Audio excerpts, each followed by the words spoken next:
19th century mamishonary anabwera ku Africa ndi baibulo. Mwazina amaphunzitsa nkhani yokhuza mitundu 12 ya ku Israeli. Ena atamva uthengawo anayamba kupanga kremu kuti ndi mbali imodzi ya Ayuda. Kumayi kuno ambiri anayambitsa matchalichi nkumatiuza kuti ndi mbumba ya Israeli. Ku Nigeria kumapezeka mtundu wa anthu wotchedwa Igbo.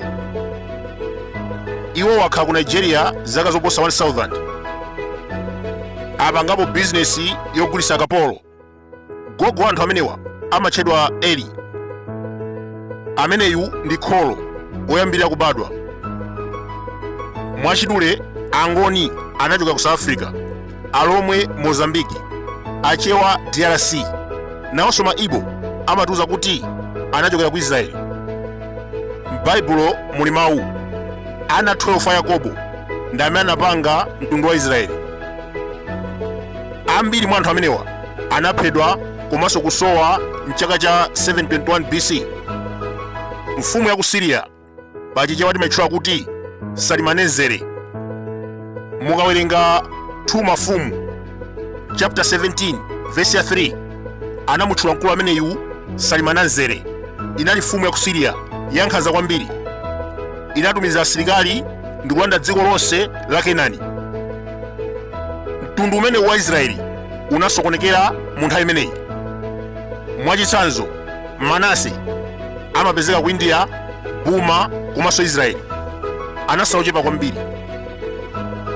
Zebuloni mukhoza kuwapeza ku Morocco. Kumeneko anasintha dzina amatchedwa Druze. Efereimu amapezeka ku India, Irani komanso Israeli. Naftali ndi Asha ambiri anathawira ku Ethiopia. Kumeneko amatchedwa Beta Israeli. Yuda anali mwana wa Yakobo. Mtundu wake unkapezekera ku Southern Israeli, madera ya Bethlehem ndi Hebron.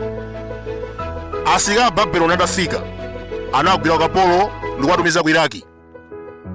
Anakhalako zaka zoposa 1000. Mfumu Davide, King Solomon komanso Jesse amachokera mbumba ya Yuda. Panali mkazi Queen Sheba anagona ndi King Solomon mpaka kumberekera mwana. Mwana ameneyo Menelik I anakhala mfumu ya ku Ethiopia. Tinamvako za Empress Zedutu komanso Haile Selassie anali zidzukulu za Solomoni. Pakati pa marasta mayina amenewa sasowa. Empress Zedutu, King Haile Selassie amatchulidwa kawirikawiri ndi marasta. Empress Zedutu anamulira Ethiopia zaka 15 komanso Haile Selassie 40 years. Anthu amenewa amapatsidwa ulemu waukulu ndi marasta. Mbendera ya Ethiopia, chithunzi cha Haile Selassie komanso mkango wa Yuda ndi zina mwa zizindikiro za Rastafarians. Ngakhale dzina la mpingo analitenga kuchokera kwa iyeyu. George Phiri akhoza kukhala tiye kwa Taine. Daniel Gondwe akhoza kukhala ikhosi ya makhosi Mberwa. Uyuso wa ku Ethiopia dzina la pasonkho anali Rastafari Makonnen. Ndiye zimene anachita marasta anatenga dzina lake ndi kukhala chipembedzo. Rastafarians kuchokera ku Rastafari. History imatiuza kuti King Haile Selassie anali mbumba ya Yuda kudzera kwa mfumu Solomoni ndi mkazi wake Shiba. Mose, Miriam, Aroni komanso Samueli amachokera ku mtundu wa Levi.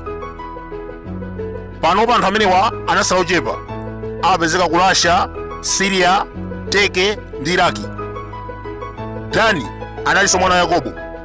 Mtundu wake umapezeka ku Norway, America, UK, Austria komanso Samaria mdziko la Israeli. Amenewa ndi ena mwa ana Israeli amene apangidwa loketi mu history.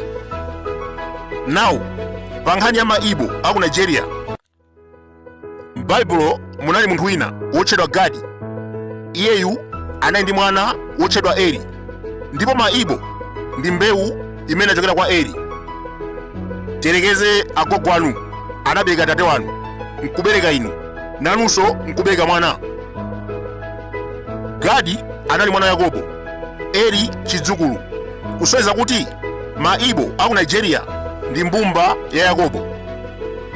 Ngakhale anthu amenewa amazitchula kuti Ayuda, ambiri analowa Chikhristu komanso Chisilamu. Ndi ochepa chabe amene analowa mpingo wa Ayuda, less than 10,000.